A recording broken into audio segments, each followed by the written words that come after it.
What's going on, Dry Cubs? Last week, at the end of last week, two representatives from Epic and two representatives from EA Games met with UK lawmakers to discuss Fortnite and some of the EA games based on duty of care, how they're affecting children, gambling mechanics, and the psychology effects of those, and just business practices and how often people are playing games. There's a lot to this hearing. This is not a court case. This is just a hearing. I honestly, after watching the whole thing, I was pretty irate. I was pissed because there's so many things wrong with what happened. First off, some of the things that EA said and some of the things that Epic said were just laughable. It was also very apparent that the UK lawmakers were attacking them. There was a lot of leading questions. They showed their ignorance in a lot of cases and then refused to accept the fact that they didn't understand what was going on or how things work.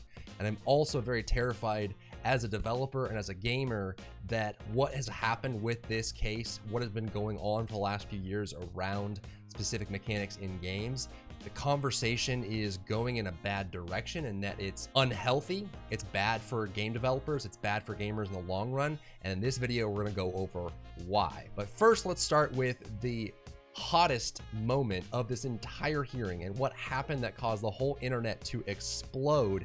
There is a moment where one of the UK lawmakers points a finger at EA, the VP of legal, and says, "Do you think loot boxes are ethical?" And this is what she said. That loot boxes are closely linked to problem gambling, particularly among adolescents. Can I ask you, both companies, do you consider loot boxes to be an ethical feature of your games? Well, first, we don't call them loot boxes. I think that was whatever term you wish to apply to them. Do you consider them ethical? So what we look at as surprise mechanics. So, God damn it. This is why I think that, one, the hearing was probably not well discussed to the people that showed up. The representatives were not prepared for the kind of questions they were given. The way they were being attacked was very aggressive and all over the place. They didn't really have a specific agenda. There's like 20 topics they covered very briefly, some in depths that they shouldn't have gone because they didn't get what was going on. So there's ignorance on the side of the UK lawmakers, there's unpreparedness, and honestly, a little bit of a detached mental attitude for some of the people, some of the executives on the side of Epic and EA that just don't get what they're saying. So, surprise mechanics. First off, they're loot boxes, right? Loot caches, treasure boxes, whatever you want to call them. It is a randomized mechanic that you will spend some kind of currency, either soft currency, which is free currency, or hard currency, or premium currency that players purchase with real money to put into the game. And you will spend this and some randomized mechanic will give you a loot item from that drop. They are loot boxes, they are treasure boxes. There's no such thing as surprise mechanics. Now, you can talk about surprise mechanics in game design, in the gameplay itself, in level design, sure. But when you're talking about loot, they're fucking loot boxes. This is so detached and a complete red herring that makes no sense to me and pisses me off that they're even trying to do this. Now, loot boxes can be perfectly okay. Honestly, I play every game there is. There's a lot of games that I play that I'm very happy to roll on loot boxes. If you think about it, even games that are loot-based, ARPGs, MMOs, basic RPGs, or JRPGs, there is free loot in there. Like, I've killed the Rift Guardian or farmed, Uber Elder in Path of Exile thousands of times, and that is random loot, and I will do it again. So there is a lot of benefit to it. And personally for me, my philosophy as of all my years as a game developer and the things that I've looked to accomplish is every time you spend money, you should feel value coming out of that. You should feel like you got something worth what you paid. And a lot of times if you look at Smite, Paladins, a lot of times you will pay a specific amount and you'll get an item equal to the amount and you have a chance to roll higher. I think the bad rap for loot boxes and these kind of mechanics comes when you spend money and you don't get a good feeling coming back from it. Say you spent $5 and you get a 20-cent item. That is a problem. And I think EA specifically, but some other companies as well, are spending a lot of time trying to over milk the system by throwing in lots of cannon fodder or making the content that comes out of that box not worthwhile or not interesting. So I think there's just not enough good designers or monetization designers at these companies making sure people feel good about what they spend. I think they're just mismanaged and poorly designed systems. If you look at Battlefront 2, it took 4,000 hours to get Darth Vader. That is way too long. So I think there's just too many people in business or in finance that are making decisions for the developers in these companies that make it so the mechanics don't feel good. And it's a designer's job to make sure these mechanics feel good. So surprise mechanics, pure bullshit. That's a complete distraction. I'm disappointed that they even tried to do that. There are surprise mechanics, but loot boxes are just fucking loot boxes. Accept it and move on. Now, there was also a lot of attack towards Epic on the idea that Fortnite costs too much. They brought up a case where a little girl was able to spend 1,600 pounds in one day on Fortnite. I'm a little confused as to why this is a targeted issue. I think the spirit of the hearing is more around protecting the vulnerable, protecting children, protecting kids that don't know any better or don't, they're still developing, so we shouldn't allow them to do these things. But to be fair, they can go to Build-A-Bear Workshop and spend $300 on a teddy bear. You can go to a football game or a soccer game or a baseball game, and you can spend hundreds of dollars to buy something. You can go to a department store and spend thousands of dollars buying clothes, or you can, there's tons of ways that you can spend lots of money in other consumer products and entertainment that don't get the scrutiny, right? So I'm confused as to why this was a sticking point for them. I don't know why it's a very strange thing that you can spend a lot of money. Mobile games, by the way, are by far the worst. You can spend $20,000, $30,000 in a day on a mobile game and still not make a lot of progress. If you look at games like Clash Royale, Idle Heroes, Summoner's War, these games have infinite rolling and you can spend tons of money. By the way, there's also if you look at those kind of games, there is a gacha mechanic that exists in Japan where you go to vending machines and you buy gacha toys that are all randomized, and kids can spend inordinate amounts on this kind of thing. So I think this discussion was a little misguided. But I mean, there was a story in the British press earlier this month about a 6-year-old who was using his uncle's account on PlayStation to play Fortnite. He spent £1,600 in a single day. And these stories are not isolated. I mean, what do you do in cases like that? I mean, do you offer refunds to people? Do you accept the fact that maybe someone lost control of the account and money was spent that shouldn't have been spent? I'm not sure that you can actually spend that much in Fortnite. Well, I've got the report here from the newspaper. So I don't know if you put a complaint into the press standards body if you feel the story's not true. I can check. This discussion led itself into free-to-play, how it works, and where the money comes from. And I think that, again, this is why it frustrated the shit out of me, because the lawmakers were in attack stance, right? They had cognitive dissonance out of what was coming out of the executives. They weren't really listening to what they were saying. They were just saying, give me the answer I want or else. And they were just like mad dogs, right? So the question was, you're making money off these players playing the game. The response was, well, technically we don't make the money from them playing the game. And I would also, as a side note, I would disagree with the statement that Epic makes money from people playing it. The game's the Battle Royale mode is free to play, so people playing it doesn't. You're not charity, are you? You're not creating a free-to-play game for the joy of it. Correct. You don't make money out of it. I mean, you're nothing wrong with being a commercial entity, but let's not beat around the bush. You make money out of people playing the game. You can challenge that if you like, but that is the reality of the situation.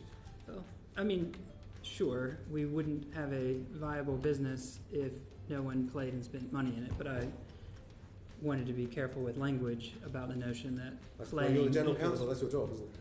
It is. And this is actually a very fair statement that was not really the best place to deliver it. It wasn't received well, and if I was in his position, I wouldn't have said it this way. But it's true. In most free-to-play games, the majority of the money you make comes from about 10% of your players. There are a lot of players in free-to-play games, almost half or over half, a majority of the players that never spend any money. They just play the game. And so the way free-to-play works, especially when you're talking about multiplayer online free-to-play, The players that don't spend money, their value comes from making the game more popular and also being able to match make properly, right? If it's a competitive game like Overwatch or any kind of game like that, you need a lot of players at a lot of different skill levels so that anyone playing the game can have a good time, because the matchmaking becomes better. There's more players to choose from. There's more players in your region, so you're getting servers in your region, so your lag is lower, right? The value in free-to-play games of the mass player base comes from the ecosystem of matchmaking, lots of players talking, being able to play with your friends. A majority of the money that free-to-play games make come from your big spenders that like to buy everything in the store, or kind of your moderate spenders that really just enjoy buying cosmetics, changing what they look like because they're enjoying the game, right? So I think the intention that the director of marketing was looking for in that response was very much, we don't technically get the money from people playing the game. We're not running ad services. There's not like an hourly rate. There's no subscription or whatever, which is true. It doesn't really come from that, but the lawmakers kind of jumped on this and attacked him for it.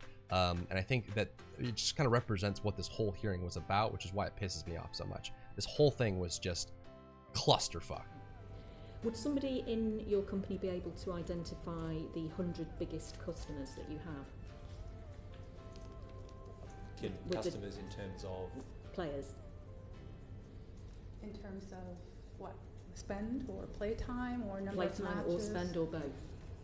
There's also a lot of discussion around how old the players are, how long the players have been playing, and what kind of representative you're going to get from them. One of the lawmakers even attacked him, saying, what are your top 100 players in spending and playtime? And this is not useful discourse at all. This is a complete childish attack. This is an argument, not a debate. If you look at what every other industry goes through, no one's going to stadium owners and saying, how often do specific people go? How long are they staying at the stadium? You know, these kinds of things are, I feel like video games are getting thrown under the bus a little bit for this. There's a lot of healthy discourse here that I think is good around keeping children safe, but to the same extent, you know, children can go to movies all the time and movie theaters will protect them by saying, hey, this is a rated R movie, let me see your ID. It's not the movie makers that have to do that, right? So I think there's a broader discussion that needs to be had and not so much the attack here. So if I enter the tournament and I end up winning it, how long will I have spent playing that game to win it? That's difficult to characterise. I mean, it's Why? You know, it's moving through the tournament, but if you look at the structure of it, I mean, it will run over a year. So there will be going from a local to a regional to a global series. So just playing the tournament. So you don't have data, you don't keep data on the winner of your tournament, how long they've spent playing the game in order to win the tournament. What? How long do sports players spend practicing to get into the NFL or play into tournaments? Why is it very important or the most dastardly thing in the world that a game maker doesn't have exact numbers on how long each player has spent playing the game in order to win a tournament? Are you fucking kidding me? Again, this is a complete distraction. I can see the discussion around how long people are playing a game and is it worthwhile for young kids, but if I'm 25 and I scrim 5 days a week to play Counter-Strike Go, I don't want people tracking how many hours I spend doing that. That is an invasion of privacy and a very awkward question, but she seems so intent on these people being evil for not knowing that information. Unbelievable. And what also irritates me about this discussion, last year, the European Union put out the new GDPR, which is a policy change that they made to protect the privacy of people on the internet.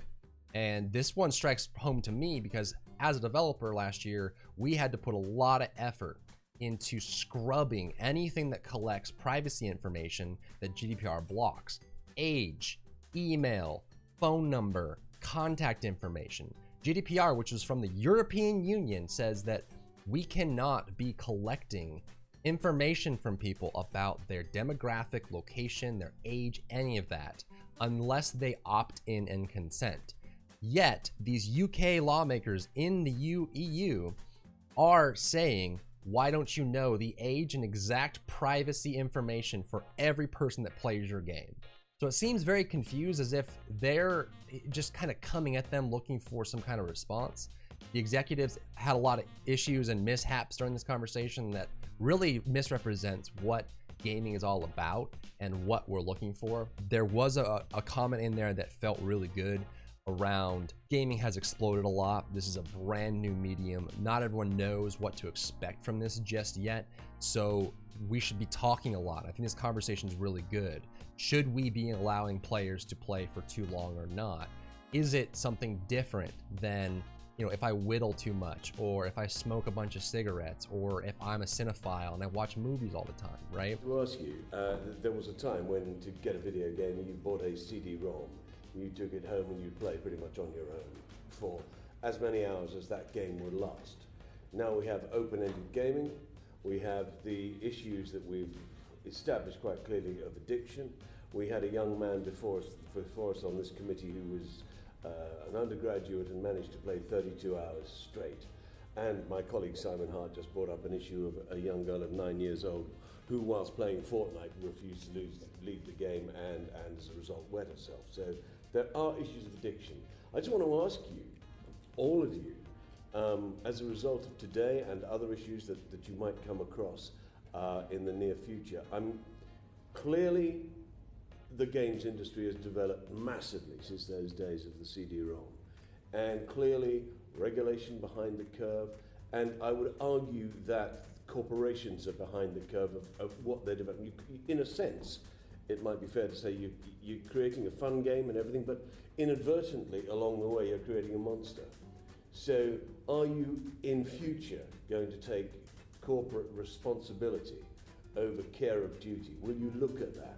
Will you come back so you won't have any more awkward sessions like perhaps today has been to a certain extent, so that in the future we can safeguard the vulnerable in our societies? And I think this was probably the best question out of the whole hearing, in that it's not, can you characterize how every 250 million of your players, the average playtime is, even though demographics would split that wildly based on time of year. Like, it's a very complicated question that they can get data for. They're pretending like they can't, but they can. That question, or like, how much money do you make by player on average? What's your average revenue? All these things are very weird questions to ask. But I think this question is probably put the best in that it is, what can we do now? How can we protect the people that we are trying to protect? Young kids are having issues. Young kids are playing for long periods of time, and it's affecting their life. It's affecting their health, and it's affecting things that the World Health Organization has identified as an addiction. How can we make this better? I liked this discourse a lot. The World Health Organization has identified that the gaming addiction that has been talked about before is viable, that people can get unhealthily addicted to playing video games, and it is an addiction. It's a disease. And this was brought up a lot during the hearing, and a lot of people kind of went back and forth on it. I think there's more discussion to be had on that front, but it leads itself into a comment that was made specifically, which was, by the way, why they were brought to this hearing in the first place, was to talk about the white page that mentions duty of care, right? Do game development companies have a duty of care to their consumers to protect their mental, their emotional, and their physical health? Do they have something in place, or do they have that responsibility to take care of them, right? And I think this is an interesting discussion, because games are technically more accessible in some ways than movies and other forms of entertainment, right? It's on your phone. You can play for long hours. Someone might not be able to watch tons of movies back to back because they get bored, or maybe they can't select the movies. But if you're into one game, you can play it a lot. That's a little bit different, right? But to my same earlier point, movie theaters are the ones that protect consumers around movies. That's why we have rating boards. That's why we have protection there. This whole aggression around the way developers are handling the games, the way people are interacting with the games, is kind of scary. I think there is a question around harmful amounts of playtime. How much playtime is too much? There have been cases of people in China and internet cafes staying too long and leaving their kids at home or dying or being hospitalized because they're playing games too long. And part of that just becomes, you know, games becoming very addicting. They're a very addicting form of entertainment because they can be played for a lot longer than other forms of entertainment. You can't play a sport for 24 hours because physically you'll reach your limit. There's also a lot of situations where the lawmakers showed how ignorant they are. There was one moment where they were like, can you turn off text messaging in Fortnite? And then when the response was, there's no such thing as text messaging, the response was, well, I heard that you can't turn it off. So I've got just a number of questions. Can I just ask you, is it possible to disable text messaging on Fortnite? Do you mean in-game chat? No, text messaging. So It's in-game chat you can, but text messaging, is that possible to close that down? It's not possible to text message from within Fortnite. You can So in-game chat and send. You can send a. Not SMS. Yes, That's- Yeah, but correct. you Not a can- mobile text Okay, message. there are You two can forms, send. as I understand it, you correct me if I'm wrong, you can either in-game chat verbally, Correct. or you can write to one another. However Correct. you want to describe it, you can. Sure. Voice chat Can or you switch text. the latter on? Correct. Yes. You can. Uh-huh. So because the information that I've had is that you can switch off the in-game chat, but you can't switch off the written form, and that's been a concern for some enforcement agencies in terms of protecting children from being groomed online. Is that anything that you're aware of? As part of our parental controls, you can control what access any player has, whether it's text or voice chat, as They well can as. both be switched on. Uh-huh. Okay. Mm-hmm. Right. And so The whole thing just felt so confused and muddled on both sides. No one was prepared to talk about the object at hand, which was really just duty of care. And, it was a mess. And actually get to play around with the mode. And then we would solicit feedback, we'd tweak things, we would take the game back down for an extended period of time, rework some major systems and put it back up, let people play. We would solicit feedback and again, like Epic's very iterative in that sense. We want to get the game out as fast as we can to the players so that we can get feedback. right. So if I were a drug company developing a drug that may potentially do harm, I wouldn't be allowed to develop it like that. I wouldn't be able to put it out there in the marketplace and see how people reacted to it, and then decide whether it was a good thing or not, without anyone questioning my motives and what I was doing. Why should we allow that to happen in gaming? What? Oh. How can you call yourself a politician, a lawmaker, a person of objective debate, and compare me finding a new strain of meth, crystal meth, and taking it to an elementary school and trying it out to see how I can make my meth better, to someone doing a beta test for a video game with a straight face? With a straight fucking face! That just discredited him as a member of this discussion. He's clearly ignorant and completely off track. He's not there to have a discussion. He's there to attack, and that is it. Wow, that was the worst comment of probably the whole hearing. Jeez. With all this said and done, I want to know what you guys think. Let me know in the comment section below. Do you think that video gaming can be an addiction? Is it actually a problem or is it not? Do video game companies have a responsibility for their consumers' mental health and physical health? Or is it more like other forms of entertainment where that is up to the distributors and to the parents and to the individual to maintain that themselves? What makes gaming different? Do you agree with what has been said here in this hearing on either side? Or what are your thoughts on just how we can take this to the next step and keep gaming in the forefront in a healthy way for anyone that likes to engage with the game? If you guys want to have any comments or discussions with me, check me out on my live stream. I stream every Monday through Thursday at 3 p.m. on twitch.tv/drybear. I've been super into teamfight tactics. I play all kinds of games. Check me out there and give me a follow. And if you like this, be sure to hit like, comment down below. You know the whole deal. And I'll check you guys in the next one.